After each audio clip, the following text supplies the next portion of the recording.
Hello everyone, my name is Roy. Welcome to my channel RoysArtyCrafty. So in this video of Italic Calligraphy, we'll be trying some mistakes and we'll try to analyze, and again we'll try to rectify them, how we can do that. So let's start the video.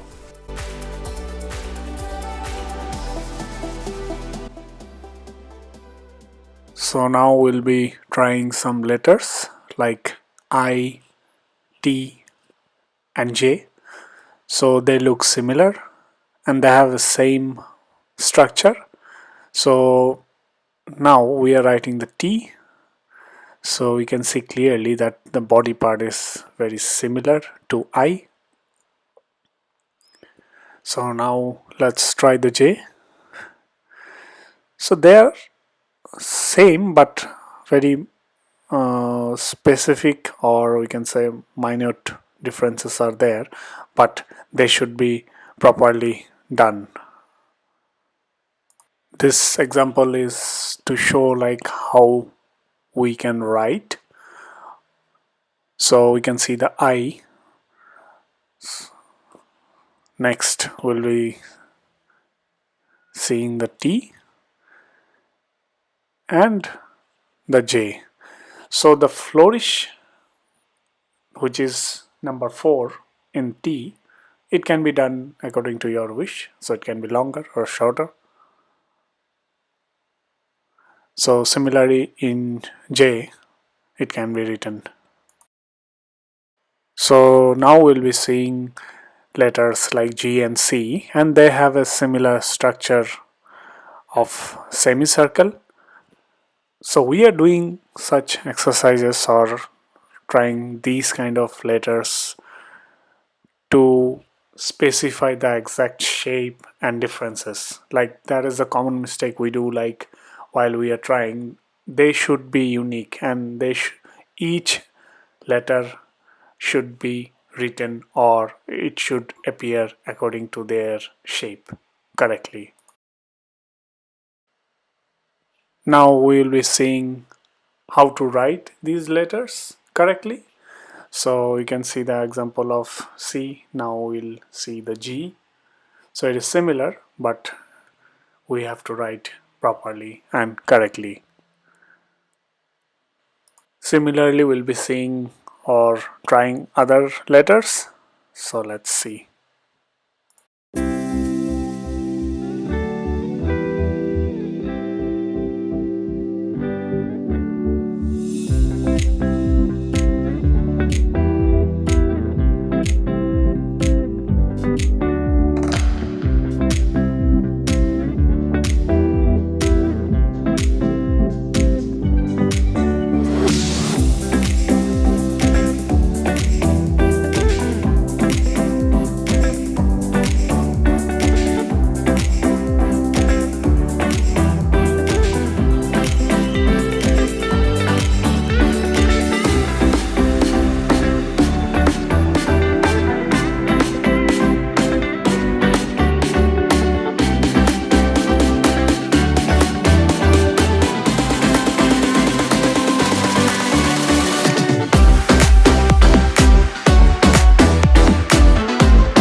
So here we'll be seeing examples of letter V, W.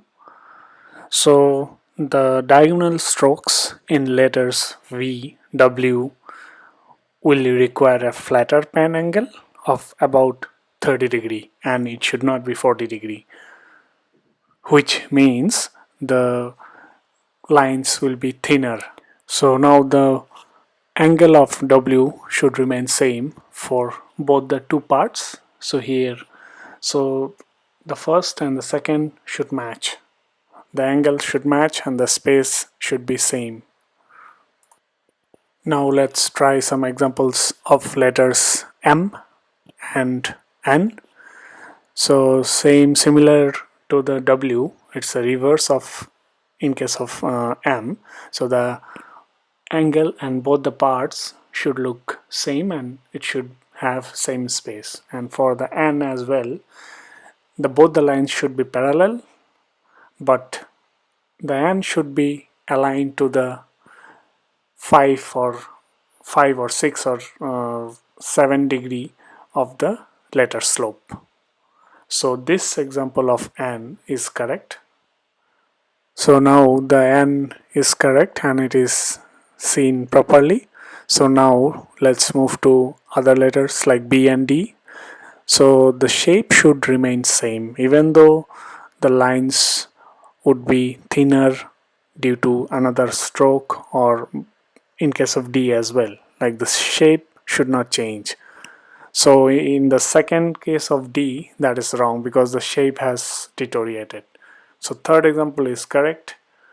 Now let's try same letters B and D in another style, which will be bold italic style. So let's see.